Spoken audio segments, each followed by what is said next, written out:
Beetle's coming. He's just finishing up a workout, so we're going to do Coach Oats first. Whenever you guys are ready. Speaking of Beetle, just what has he meant this year as the lone senior in the team? Yeah, I mean, he's hard playing, tough. I mean, you see the plays he makes. He's the lightest kid on the team, but he sticks his nose in there whenever he can. I mean, I go back to the rebound that he dug out a couple games ago, and he basically ripped it away from, where's that, at Mississippi State, if I remember right. He's kind of on the ground. I mean, he just makes a bunch of tough plays, so he brings a toughness to the team and edge. He's a fighter. He's been through a lot with health-wise since he got here. Had the surgery and then had the wrist injury and then had the GI issues. So I think he's playing his best basketball for us right now, which is great to be doing at the end of your senior year. Hopefully, we can get on a run here and he can get some wins going out of his senior year, but takes charges, kind of that old blue-collar mentality we're about. He kind of embodies the whole thing. You mentioned, I think last week that, he still has to take IV sometimes for a game to just kind of get up and get going. So what's that process been like for him to continually kind of have to deal with that? Yeah, I think, he just, for whatever it was, that week, 2 weeks where he couldn't keep anything down, he lost weight, lost energy, so they've been trying to, whenever possible, I know he gets some IVs before and after games both, and tries to get him back up. I think he's starting to feel his energy come back a lot more, and if we can keep him out of foul trouble, we've been trying to play him more with our depth issues, especially without Petty now. So, I don't know. Clark knows all that stuff. They keep me in the loop just enough, but I'm not sure exactly where he's at with all that right now. This is the biggest person that you personally brought in after getting the job. What was your mindset of bringing him in, especially a guy that kind of plays the way you like to play? Yeah, I thought we needed shooting. I mean, he was one of the best shooters in the country, over his first 3 years at West Virginia. And then I also wanted to get some toughness about us, and thought he brought that in. And, I didn't know we weren't going to have any seniors necessarily right away, but as the roster kind of shook out, it became that way. So I thought it's always good to have seniors around that have been through it a little bit, and he's a fifth-year senior. It's been through 4 years. He's also been coached by, Huggins, who gets after him pretty hard. He's got some, he's been that for our guys, been a little bit of a leader, especially kids coming out of high school. This really isn't anything. Let me sit down and tell you about a few stories. He's got a little bit of that in him, which I think, you want some leadership out of your seniors. You had guys go through that boot camp before the season, Navy SEALs, whatever it was exactly. How much can you draw upon at this point in the year when you need a few more wins and you're banged up and just trying to finish? I think it's actually a great point you bring up, kind of put you through some adversity early to kind of teach you how to come together and fight adversity. And so we've had it through the whole year. We've got it now without Petty, here playing late and hard banged up. And we just got to figure out how to get wins without those guys. But I think that whole mindset and mentality of fighting through it, and I think we showed it in our last game out. It started way back, in the summer when we did that. So it is something to draw upon. Speaking of quick turnaround, Jones situation. You know what? So he shot today. Was a lot better than he was Saturday. Still, if we had a game today, he couldn't play. He didn't do anything live today. We'll see what it feels like in the morning. Tomorrow. He's made significant progress. I think he's getting a lot better. I just, he's still not doing. He didn't do anything live today in practice. Are you happy with what you've seen so far? The culture shift that you've wanted to implement? Yeah, for the most part. Obviously, you can always get better at everything. I tell our guys, even our best wins here this year, our 25-point win on the road at Ole Miss, there's plenty of stuff we can get better at. But overall, I think guys' mindset, their effort, playing hard, playing together, really bought into kind of how we wanted to play. I think it's coming. I mean, it's come a long ways from where I felt it was, 10, 11 months ago for sure. You mentioned, and Javier also mentioned, Beetle kind of being a big brother kind of to the team, showing them things how it's done, showing the proper way to do things. How much has that helped having a player, a mutual kind of guy with them? Yeah, I mean, it's always, coaches are always going to say one thing. The players expect coaches to say a certain, it's their coach. Well, the best teams are player-led teams, so if you can get some senior leaders, like Beetle, or even some of our other junior leaders like Petty and Herb and those guys to really take some of the younger guys under their wing, it goes a a lot further than the coach saying it, because the coaches are supposed to say it. You know, plus if a guy's been through a little bit himself and a lot of adversity, I think you go back to everything this team's been through.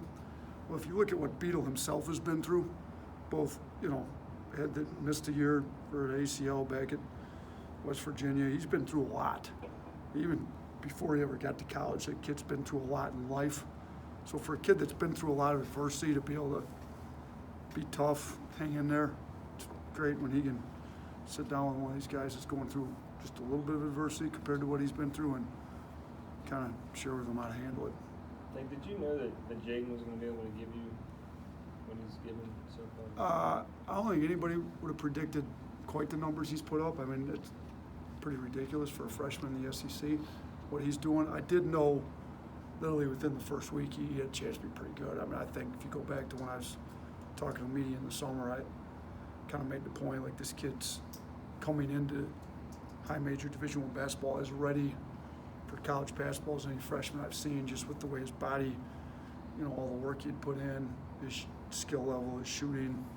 So, and then he had a desire to get in the gym. So I had a really good feeling he was going to be really good for us. But to the level he's been, no. I think that's been hard to predict that. What do you need out of Alex Reese these last couple games? Yeah, we really need him to step up on the offense. I thought his defense was, I mean, if you look at our, I don't know how many of you guys have access to like the analytics box scores we get. He had the second highest, or I guess lowest, second best defensive efficiency. So his defense got much better. We've challenged him that way. Like, we got to get better in ball screens. He had 10 rebounds. We got to be better rebounder. So I think his defense, he knows he's got to pick that up for us, and he did. Again, that's got to continue to get better, but we really need him to make some shots as well. I mean, you know, with Petty out, we need everybody that can make shots, making shots for us. So that's Kyra, Beadle, Shaq, Reese. I mean, those would be the main four that have done it throughout the course of the year. So we need all four of those clicking at as good a pace as we can get them to. How much do you want him driving to the rim? It seems like that's where a lot of the turnovers are. I mean, we've kind of had that talk with them. Like if they're closing hard and you have an opening, he showed that he's more than capable of it. It's when there's guys in the gaps, like, just move the ball to the next guard and go set a ball screen and just try to eliminate those turnovers where he probably shouldn't have driven it. I don't want to tell him not to drive it, because I think he's a good, you know, he can shoot it well enough. Guys are flying at him. He's great with the shot fake. If he can get right by him on a straight line to the rim, it's when the guy's in front of him and he's got to go a little east-west, he gets in trouble. So those are the ones we'd rather just have him run a toss action or whatever you want to call it with the guard and just get into another ball screen. Another question or two. We've talked about the light at the end of the tunnel, you know, for this team, kind of putting goals up for them. But there's still plenty more opportunity, a lot still left to play for. Nothing's decided yet, SEC seeding and even future stuff. So how much are you kind of using that as motivation, or is it you know, one game at a time, let's just get through? I mean, we're basically gone to where we're just talking about Vanderbilt one at a time, but you do have to give them some light at the end of the tunnel. So before our last 3-game stretch, you know, after we dropped a Mississippi State game, I told them, I had one of our assistants look up. So there was 2 teams that went 10-8 in the SEC last year. They were a 5 seed and an 8 seed in the NCAA tournament. So I told our guys, if we can get to 10-8 and then do what we need to do in Nashville, like, I think we should be in the NCAA tournament. Like, that's, after everything we've gone through, they're supposed to take into account injuries and all that stuff. My feeling is if we get to 10-8, we ought to be in. The 2 10-8 teams from last year got in, and, you know, actually had decent seeds too, had a 5 and an 8 seed. So, you know, I think we can get in. Like, we kind of gave them that caveat, but since then, you know, going into the last game and then going into this game against Vanderbilt, we are just 100% focused on what we need to do to beat Vanderbilt, and then we'll flip our attention to Missouri after the Vanderbilt one's over. Coming off an emotional win, or, you know, kind of emotional win, and then playing a team that only has one SEC win, are you kind of concerned that maybe they will look past Vanderbilt? Yeah, I gave them you know, I try to read the Bible every morning. I gave them a Bible verse. I told them they might be able to quote it with me.